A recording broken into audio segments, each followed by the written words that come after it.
This is Aldous Huxley, a man haunted by a vision of hell on earth. A searing social critic, Mr. Huxley, 27 years ago, wrote Brave New World, a novel that predicted that someday the entire world would live under a frightful dictatorship. Today, Mr. Huxley says that his fictional world of horror is probably just around the corner for all of us. We'll find out why in a moment. The Mike Wallace Interview, presented by the American Broadcasting Company in association with the Fund for the Republic, brings you a special television series discussing the problems of survival and freedom in America. Good evening. I'm Mike Wallace. Tonight's guest, Aldous Huxley, is a man of letters, as disturbing as he is distinguished. Born in England, now a resident of California, Mr. Huxley has written some of the most electric novels and social criticism of this century. He's just finished a series of essays called Enemies of Freedom, in which he outlines and defines some of the threats to our freedom in the United States. And Mr. Huxley, right off the bat, let me ask you this. As you see it, who and what are the enemies of freedom here in the United States? Well, I don't think you can say who in the United States. I don't think there are any sinister persons deliberately trying to rob people of their freedom. But I do think, first of all, that there are a number of impersonal forces which are pushing in the direction of less and less freedom. And I also think that there are a number of technological devices which anybody who wishes to use can use to accelerate this process of going away from freedom, of imposing control. Well, what are these forces and these devices, Mr. Huxley? I should say that there are two main impersonal forces. The first of them is not exceedingly important in the United States at the present time, though very important in other countries. This is the force which in general terms can be called overpopulation, the mounting pressure of population pressing upon existing resources.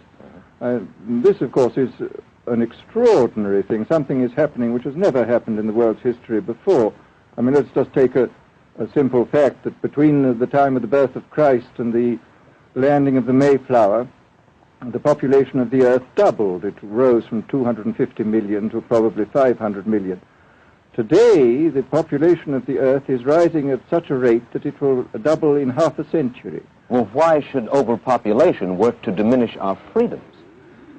Well, in a number of ways. I mean, the experts in the field, like Harrison Brown, for example, pointed out that in the underdeveloped countries, actually the standard of living is at present falling, that people have less to eat and less goods per capita than they had 50 years ago.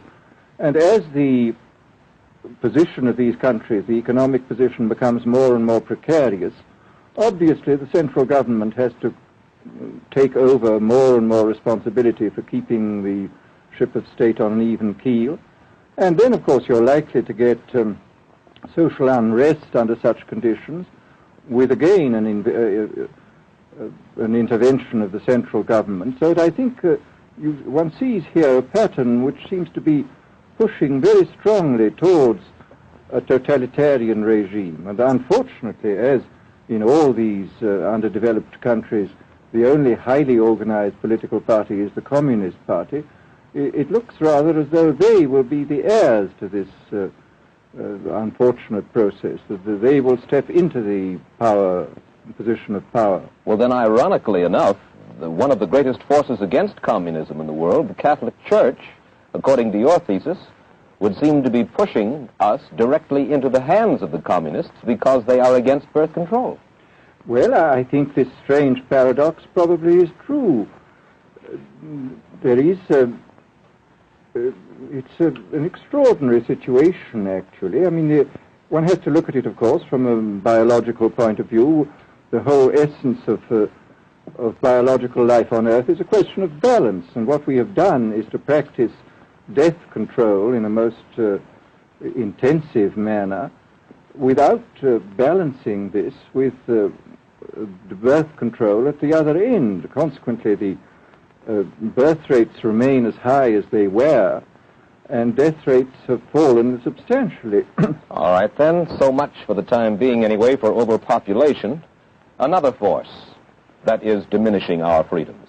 Well, another force which I think is very strongly operative in this country is the force of what may be called over-organization.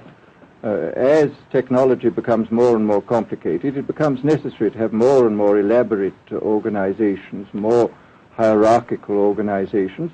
And incidentally, the advance of technology has been accompanied by an advance in the science of organization. It's now possible to make organizations on a larger scale than was ever possible before. And so that you have more and more people living their lives out as subordinates in these hierarchical systems controlled by bureaucracies, either the bureaucracies of big business or the bureaucracies of big government. Mm-hmm. Mm-hmm. Now, the devices that you were talking about, are there specific devices or methods of communication which diminish our freedoms in addition to overpopulation and over-organization? Well, there are certainly devices which can be used in this way. I mean, let us take, after all, a piece of very recent and very painful history is the propaganda used by Hitler, which was incredibly effective. I mean, what were Hitler's methods? Hitler used terror on the one kind, brute force on the one hand, but he also used a very efficient form of propaganda, which he was using every modern device at that time. He didn't have TV, but he had the radio, which he used to the fullest extent, mm-hmm. and was able to impose his will on an immense mass of people. I mean, the Germans were a highly educated people.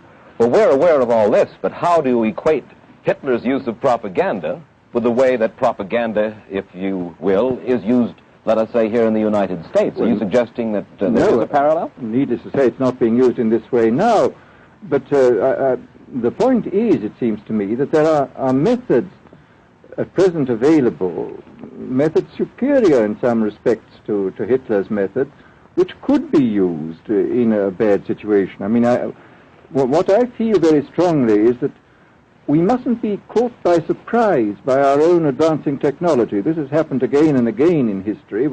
Technology has advanced, and this changes social conditions, and suddenly people have found themselves in a situation which they didn't foresee and doing all sorts of things they didn't really want to do. Well, now, what do you mean? Do you mean that we develop our television, but we don't know how to use it correctly? Is that the point that you're making? Well, at present, the television, I think, is being used quite harmlessly. It's being used, I think, I would feel it's being used too much to distract everybody all the time. But, I mean, imagine, which must be the situation in all communist countries, where the television, where it exists, is always saying the same thing the whole time, is always driving along. It's not creating a wide front of distraction, it's creating a one-pointed drumming in of a single idea all the time. It's obviously an immensely powerful instrument. Mm-hmm. So you're talking about the potential misuse of the instrument. Exactly. We have, after all technology is in itself morally neutral. These are just powers which can either be used well or ill. It's the same thing with atomic energy. We can either use it to blow ourselves up, or we can use it as a substitute for the coal and the oil, which are running out. You've even written about the use of drugs in this light. Well, now, this is a very interesting subject. I mean, in this book that you mentioned, this book of mine, Brave New World, I postulated a substance called soma, which was a very versatile drug. It would make people feel happy in small doses. It would make them see visions in medium doses, and it would send them to sleep in large doses. Well, I don't think such a drug exists now, nor do I think it will ever exist, but we do have drugs which will do some of these things, and I think it's quite on the cards that we may have drugs which will profoundly change our mental states without doing us any harm. I mean, this is the pharmacological revolution which has taken place, that we have now powerful mind-changing drugs which, physiologically speaking, are almost costless. I mean, they are not like opium or like cocaine, which do change the state of mind, but leave terrible results physiologically and morally. Mr. Huxley, In your new essays, you state that these various enemies of freedom are pushing us toward a real-life, brave new world, and you say that it's awaiting us just around the corner. First of all, can you detail for us what life in this brave new world which you fear so much, or what life might be like? Well, to start with, I think this kind of the dictatorship of the future, I think will be very unlike the dictatorships which we've been familiar with in the immediate past. I mean, take another book prophesying the future, which was a very remarkable book, George Orwell's 1984. Well, this book was written at the height of the Stalinist regime and just after the Hitler regime. And there he foresaw a dictatorship using entirely the methods of terror, the methods of physical violence. Now, I think what is going to happen in the future is the dictators will find, as the old saying goes, that you can do everything with bayonets except sit on them.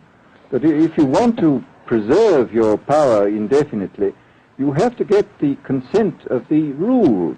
And this they will do partly by drugs, as I foresaw in Brave New World, partly by these new techniques of propaganda. They will do it by bypassing the sort of rational side of man and appealing to his subconscious and his deeper emotions and his physiology even, and so making him actually love his slavery. I mean, I think this is the danger, that actually people may be in some ways happy under the new regime, but they will be happy in a situation where they oughtn't to be happy. But let me ask you this.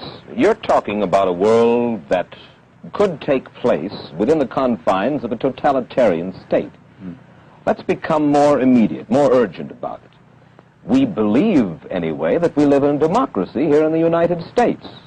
Do you believe that this brave new world that you talk about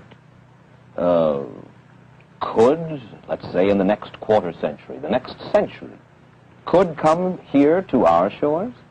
I think it could. I mean, that's why I feel it's so extremely important here and now to start thinking about these problems, not to let ourselves be taken by surprise by the new advances in technology. I mean, for example, in regard to the use of the drugs, we know there's enough evidence now for us to be able, on the basis of this evidence and using a certain amount of creative imagination, to foresee the kind of uses which could be made by people of bad will with these things, and to attempt to forestall this. And in the same way, I think with these other methods of propaganda, we can foresee and we can do a good deal to forestall. I mean, after all, the price of freedom is eternal vigilance. You write in Enemies of Freedom, you write specifically about the United States. You say this, writing about American political campaigns. You say, all that is needed is money and a candidate who can be coached to look sincere. Political principles and plans for specific action have come to lose most of their importance. The personality of the candidate, the way he is projected by the advertising experts, are the things that really matter. Well, this is, during the last campaign, there was a great deal of this kind of statement by the advertising managers of the campaign parties, this idea that the candidates had to be merchandised as though they were soap or toothpaste, and that you had to depend entirely on the personality. I mean, the personality is important, but there are certainly people with an extremely amiable personality, particularly on TV, who might not necessarily be very good in positions of political trust. Well, do you feel that men like Eisenhower, Stevenson, Nixon, with knowledge of forethought, were trying to pull the wool over the eyes of the American public? No, but they were being advised by powerful advertising agencies who were making campaigns of a quite different kind from what had been made before. And I think we shall see probably all kinds of new devices coming into the picture. I mean, for example, this thing which got a good deal of publicity last autumn, subliminal projection. I mean, as it stands, this thing, I think, is of no menace to us at the moment. But I was talking the other day to one of the people who has done most experimental work in the psychological laboratory with this, was saying precisely this, that it is not at the moment a danger, but once you've established a principle that something works, you can be absolutely sure that the technology of it is going to improve steadily. And I mean, his view of the subject was that, well, maybe they will use it to some extent in the 1960 campaign, but they will probably use it a good deal and much more effectively in the 1964 campaign, because this is the kind of rate at which technology advances. And we'll be persuaded to vote for a candidate that we do not know that we are being persuaded to vote for. Exactly. I mean, this is a rather alarming feature, that you're being persuaded below the level of choice and reason. In regard to advertising, which you mentioned just a little ago, in your writing, particularly in Enemies of Freedom, you attack Madison Avenue, which controls most of our television and radio advertising, newspaper advertising, and so forth. Why do you consistently attack the advertising agency? Well, no, I think that advertisement plays a very necessary role, but the danger, it seems to me, in a democracy is this. I mean, what does a democracy depend on? A democracy depends on the individual voter making an intelligent and rational choice for what he regards as his enlightened self-interest in any given circumstance. But what these people are doing, I mean, what both for their particular purposes, for selling goods, and the dictatorial propagandists are doing, is to try to bypass the rational side of man and to appeal directly to these unconscious forces below the surface, so that you are, in a way, making nonsense of the whole democratic procedure, which is based on conscious choice on rational grounds. Of course, well, maybe you have just answered this next question, because in your essay you write about television commercials, not just political commercials, but television commercials as such, and how, as you put it, today's children walk around singing beer commercials and toothpaste commercials, and then you link this phenomenon in some way with the dangers of a dictatorship. Now, could you spell out the connection, or how do you feel that you have done so sufficiently? Well, I mean, here, this whole question of children, I think, is a terribly important one, because children are quite clearly much more suggestible than the average grown-up. And again, suppose that for one reason or another all the propaganda was in the hands of one or very few agencies, you would have an extraordinarily powerful force playing on these children, who after all are going to grow up and be adults quite soon. I do think that this is not an immediate threat, but it remains a possible threat. And you said something to the effect in your essay that the children of Europe used to be called cannon fodder, and here in the United States they are television and radio fodder. Well, after all, you can read in the trade journals the most lyrical accounts of how necessary it is to get hold of the children, because then they will be loyal brand buyers later on. Mm-hmm. But, I mean, again, you just translate this into political terms. The dictator says they will be loyal ideology buyers when they're grown up. We hear so much about brainwashing as used by the communists. Do you see any brainwashing other than that which we've just been talking about that is used here in the United States? Other forms of brainwashing? Not in the form that has been used in China and in Russia, because this is essentially the application of propaganda methods, the most violent kind, to individuals. It's not a shotgun method like the advertising method. It's a way of getting hold of the person and playing both on his physiology and his psychology till he really breaks down, and then you can implant a new idea in his head. I mean, the descriptions of the methods are really blood-curdling when you read them, and not only the methods applied to political prisoners, but the methods applied, for example, to the training of the young communist administrators and missionaries. They receive an incredibly tough kind of training, which causes about 25% of them to break down or commit suicide, but produces 75% of completely one-pointed fanatics. The question, of course, that keeps coming back to my mind is this. Obviously, politics in themselves are not evil. Television is not in itself evil. Atomic energy is not evil. And yet you seem to fear that it will be used in an evil way. Why is it that the right people will not, in your estimation, use them? Why is it that the wrong people will use these various devices and for the wrong motives? Well, I think one of the reasons is that these are all instruments for obtaining power, and obviously the passion for power is one of the most moving passions that exist in man, and after all, all democracies are based on the proposition that power is very dangerous and that it's extremely important not to let any one man or any one small group have too much power for too long a time. After all, what are the British and American constitutions except devices for limiting power?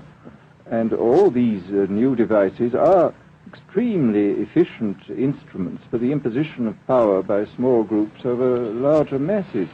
Well, you ask this question yourself in Enemies of Freedom. I'll put your own question back to you. You ask this: in an age of accelerating overpopulation, of accelerating overorganization, and ever more efficient means of mass communication, how can we preserve the integrity and reassert the value of the human individual? You put the question. Now here's your chance to answer it, Mr. Huxley. Well, this is obviously, first of all, it's a question of education. I think it's terribly important to insist on individual values. I mean, there is a tendency, as you probably read a book by White, The Organization Man, a very interesting, valuable book, I think, where he speaks about the new type of group morality, group ethic, which speaks about the group as though the group was somehow more important than the individual. But this seems, as far as I'm concerned, to be in contradiction with what we know about the genetical makeup of human beings, that every human being is unique. And it is, of course, on this genetical basis that the whole idea of the value of freedom is based. And I think it's extremely important for us to stress this in all our educational life. And I would say it's also very important to teach people to be on their guard against the sort of verbal booby traps into which they're always being led, to analyze the kind of things that are said to them.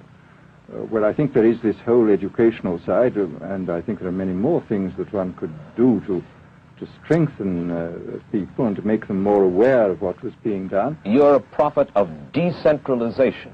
Well, yes, if this is feasible. It's one of the tragedies, it seems to me. I mean, many people have been talking about the importance of decentralization in order to give back to the voter a sense of direct power. I mean, the voter in an enormous electorate feels quite impotent, and his vote seems to count for nothing. This is not true where the electorate is small and where he is dealing with a group which he can manage and understand. And if one can, as Jefferson, after all, suggested, break up the units into smaller and smaller units, and so get a real self-governing democracy. Well, that was all very well in Jefferson's day, but how can we revamp our economic system and decentralize and at the same time meet militarily and economically the tough challenge of a country like Soviet Russia? Well, I think the answer to that is that there are, it seems to me that industrial production is of two kinds. I mean, there are some kinds of industrial production which obviously need the most tremendously high centralization, like the making of automobiles, for example. But there are many other kinds where you could decentralize quite easily and probably quite economically, and that you would then have this kind of decentralized life. After all, you begin to see it now if you travel through the South, this decentralized textile industry which is springing up there. Mr. Huxley, let me ask you this, quite seriously. Is freedom necessary? As far as I'm concerned, it is, yes. Why? Is it necessary for a productive society? Yes, I should say it is. I mean, a genuinely productive society. I mean, I think you could produce plenty of goods without much freedom, but I think the whole sort of creative life of man is ultimately impossible without a considerable measure of individual freedom, that initiative, creation, all these things which we value, and I think value properly, are impossible without a large measure of freedom. Well, Mr. Huxley, take a look again at the country which is in the stance of our opponent anyway it would seem to be there, Soviet Russia. It is strong and getting stronger economically, militarily. At the same time, it's developing its art forms pretty well. It seems not unnecessarily to squelch the creative urge among its people, and yet it is not a free society. It's not a free society, but here is something very interesting, that those members of the society, like the scientists who are doing the creative work, are given far more freedom than anybody else. I mean, it's a privileged aristocratic society in which, provided that they don't poke their noses into political affairs, these people are given a great deal of prestige, a considerable amount of freedom, and a lot of money. I mean, this is a very interesting fact about the new Soviet regime, and I think what we're going to see is a people on the whole with very little freedom, but with an oligarchy on top enjoying a considerable measure of freedom and a very high standard of living. And the people down below, the epsilons down below, enjoying very little. And you think that that kind of situation can long endure? I think it can certainly endure much longer than a situation in which everybody is kept down. Because, I mean, they can certainly get their technological and scientific results on such a basis. Well, the next time that I talk to you then, perhaps we should investigate further the possibility of the establishment of that kind of a society, where the drones work for the queen bees up above. Well, but yes, but I must say I still believe in democracy. If we can make the best of the creative activities of the people on top, plus those of the people on the bottom, so much the better. Mr. Huxley, I surely thank you for spending this half hour with us, and I wish you Godspeed, sir. Thank you. Aldous Huxley finds himself these days in a peculiar and disturbing position. A quarter of a century after prophesying an authoritarian state in which people were reduced to ciphers, he can point at Soviet Russia and say, "I told you so." The crucial question, as he sees it now, is whether the so-called free world is shortly going to give Mr. Huxley the further dubious satisfaction of saying the same thing about us. Stay tuned for a preview of next week's interview. Till then, Mike Wallace, good night.